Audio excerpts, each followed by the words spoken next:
दोस्तों, मैं दीपक मिश्रा स्वागत करता हूं अपने YouTube चैनल वो भयानक यादों में। जी हाँ दोस्तों, कहानियाँ अगर पसंद आ रही है तो लाइक, शेयर, कमेंट और सब्सक्राइब करना ना भूले दोस्तों। भूत बाजार आज की कहानी ऐसी ही है। राजेंद्र को आज तार आया। उसके चाचा के गांव में उसके किसी रिश्तेदार की शादी थी। उसने इस तार को जैसे ही पढ़ा और वह निकल पड़ा बस स्टैंड। बस से वह अपने गांव की तरफ निकल रहा था। रास्ते में अचानक बस खराब हो गई। ड्राइवर ने कहा कि देखिए, अभी बस को रिपेयर करने के लिए बहुत समय लगेगा।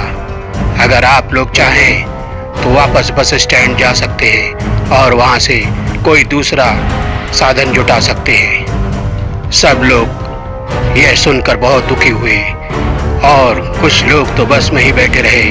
मगर राजेंद्र ने सोचा कि अब बस स्टैंड वापस जाके क्या करूंगा, इसी रोड पर चलता हूँ, शायद आगे से कोई रास्ता मिल जाए। वह अपना सामान लेकर उसी रास्ते से निकल पड़ा। रात हो चुकी थी। रास्ते में दोनों तरफ घने जंगल थे। यह चलता रहा, यह सोचकर कि कोई गाड़ी मिल जाएगी तो उससे लिफ्ट मांग लूंगा। मगर कोई भी गाड़ी उस रास्ते से उस समय नहीं गुजर रही थी। यह चलता रहा।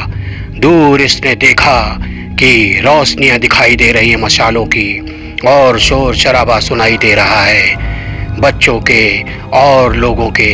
इसने सोचा, लगता है कोई गांव है। और वह रोशनियां कैसी मशालों की, ऐसा लगता है कोई बाजार भरा है। मगर इतनी रात को कौन सा बाजार भर सकता है। कोई बात नहीं, चलता हूँ, देखता हूँ। वैसे भी भूख लगी है, बाजार में कुछ खा पी लिया जाएगा, फिर वहीं से कोई साधन जुटा लूंगा। यह सोचकर राजेंद्र आगे बढ़ता रहा और जंगल के रास्ते से किनारे पार होते हुए उस बाजार में पहुंचा। देखता क्या है, जगह जगह मिठाइयों की, सब्जियों की और सभी दुकानें लगी हुई थी। लोग आवाज दे देकर कह रहे थे, आइए बाबूजी, क्या लेंगे? देखिए, मिठाइयाँ बहुत अच्छी हैं, लीजिए। और यह सबको अनदेखा करते हुए और बाजार के अंदर जा रहा था। सभी प्रकार चहल पहल थी। इसे किसी प्रकार का भी मन में कोई डाउट नहीं हुआ। बस एक ही डाउट था कि यह कैसा बाजार है जो इतनी रात को भरा हुआ है। खैर, उसने बातों को अनदेखा किया और सोचा कुछ खा लिया जाए। वह एक होटल के पास पहुंचा। वहाँ एक छोटी सी होटल थी। उसने देखा कि एक बूढ़ा आदमी कढ़ाई में कुछ निकाल रहा है। उसने बोला, बाबा, कुछ खाने को मिलेगा? बूढ़े ने देखा, हाँ, जरूर। आपके पास ताजा क्या है? ये देखो, अभी बना रहा हूँ। राजेंद्र ने कढ़ाई की तरफ देखा तो देखकर उसके होश उड़ गए। उस कढ़ाई में खून उबल रहा था और इंसानी हड्डियां उसमें उबल रही थी।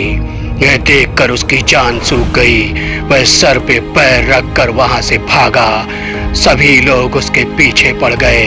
बाबू, कुछ लेते तो जाओ, बाजार में आए हो तो कुछ खरीदते जाओ। सभी लोग उसके पीछे पड़े थे।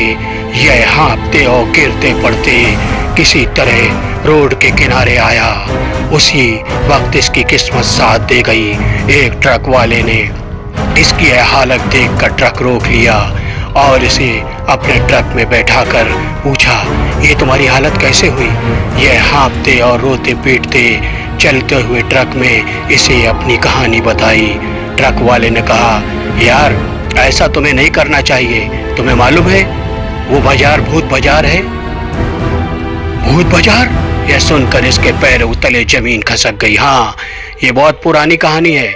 मैंने सुना था कि यहाँ पर कोई जमाने में सचमुच का बाजार था, लेकिन भीषण अग्निकांड हो गया तो कोई भी यहाँ जिंदा नहीं जला। जितने दुकान वाले और जितनी भी पब्लिक यहाँ सामान खरीदने आई थी, सब जल के राख हो गए। तब से यही सिलसिला चलता रहता है।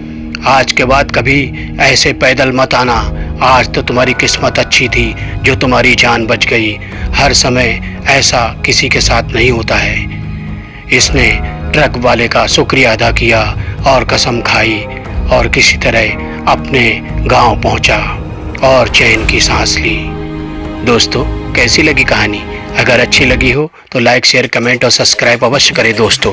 गुड नाइट दोस्तों, गुड नाइट।